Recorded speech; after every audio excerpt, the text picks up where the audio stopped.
Hello எல்லோருக்கும் வணக்கம். Welcome to ஹீர்த்திஸ் ஹெல்த்தி குக்கிங். இன்றைக்கி நம்ம பார்க்க போகிறது என்னென்னா ஆலு பரோட்டா. வாங்க அதுக்கு தேவையான பொருட்கள் என்னென்னு பார்க்கலாம். கோதுமை மாவு, உருளைக்கிழங்கு, கொத்தமல்லி, உப்பு, மஞ்சத்தூள், மிளகாத்தூள், தனியாத்தூள், கரம் மசாலா, எண்ணெய். வாங்க இப்போ இதை எப்படி செய்யணும்னு பார்க்கலாம். நான் 2 கப்பு கோதுமை மாவு எடுத்திருக்கேன். இப்போ இந்த கோதுமை மாவில் எண்ணெய் 3 ஸ்பூன் சேர்க்கலாம்.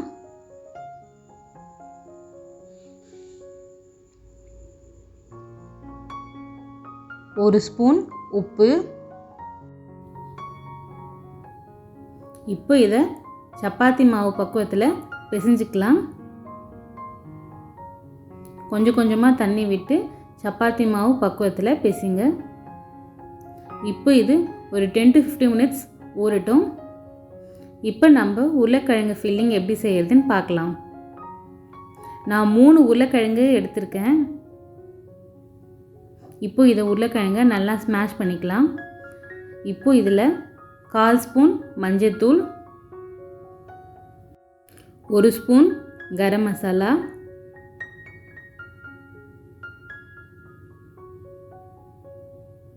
1 ஸ்பூன் மிளகாத்தூள், 1 ஸ்பூன் தனியாத்தூள்,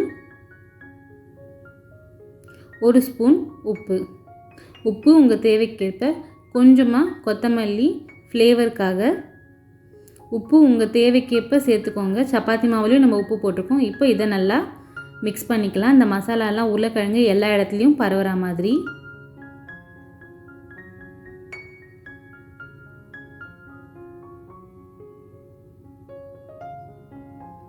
இப்போது இந்த மசாலா நல்லா உருளைக்கிழங்குல மிக்ஸ் ஆகிடுச்சு. இப்போ நம்ம ஆலு பரோட்டா போடலாம்.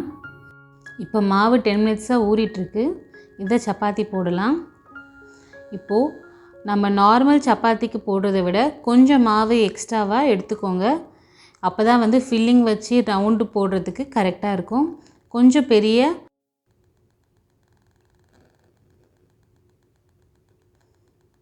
இப்போது சப்பாத்தி போடலாம். இது மாதிரி கையிலேயே நல்லா அமுக்கி விட்டுக்கோங்க. இது மாதிரி ஃபில்லிங் வைக்கிறதுக்கு மாவை நல்லா குழியாக ஆக்கிக்கலாம். இப்போ இதில் உருளைக்கிழங்கு ஃபில்லிங் மாவை விட கொஞ்சம் ஃபில்லிங் கம்மியாக வைக்கணும். மாவு அளவுக்கு ஃபில்லிங் எடுத்திங்கன்னா நம்மளுக்கு ஆலு பரோட்டா நல்லா வராது. அதனால் மாவை விட ஃபில்லிங் கொஞ்சம் கம்மியாக எடுங்க. அதுக்குன்னு ரொம்ப கம்மியாக எடுத்திங்கன்னா ஆலு பரோட்டாவில் ஆலுவே தெரியாது. அது மாதிரி நார்மலாக மீடியமாக எவ்வளோ எடுக்கணும் எடுங்க. இது மாதிரி கையிலேயே நல்லா அமுக்கி விட்டுக்கோங்க. அப்புறம் பொறுமையாக தரட்டுங்க. உருளைக்கிழங்கு நல்லா மசிஞ்சிருந்துச்சுன்னா இது மாதிரி வராது. உருளைக்கிழங்கு நல்லா மசிக்கணும்.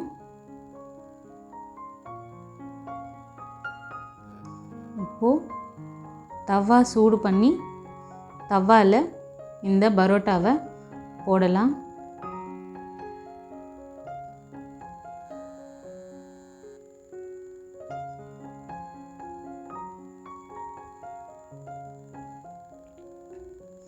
நான் நெய் விட்டுருக்கேன். உங்களுக்கு எதில் வேணுமோ அதில் இந்த ஆலு பரோட்டா நீங்கள் சுட்டுக்கலாம். பட்டர்லேயோ எண்ணெய்லேயோ நெய்லேயோ.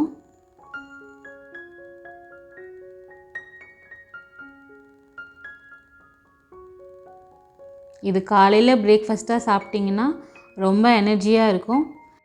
இல்லைன்னா இதை டின்னருக்கும் பண்ணி சாப்பிடலாம்.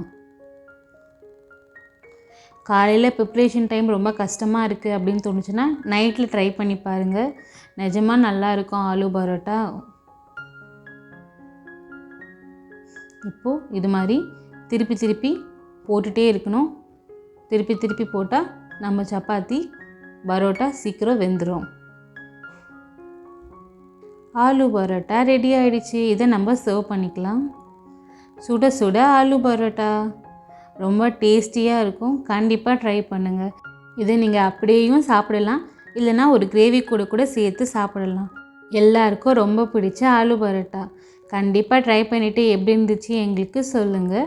உங்களை அடுத்த ஃப்ரைடே புது ரெசிபியோடு சந்திக்கிறோம். அது வரைக்கும் எங்கள் சேனலை லைக் பண்ணுங்கள், சப்ஸ்கிரைப் பண்ணுங்கள், ஷேர் பண்ணுங்கள். Thank you so much.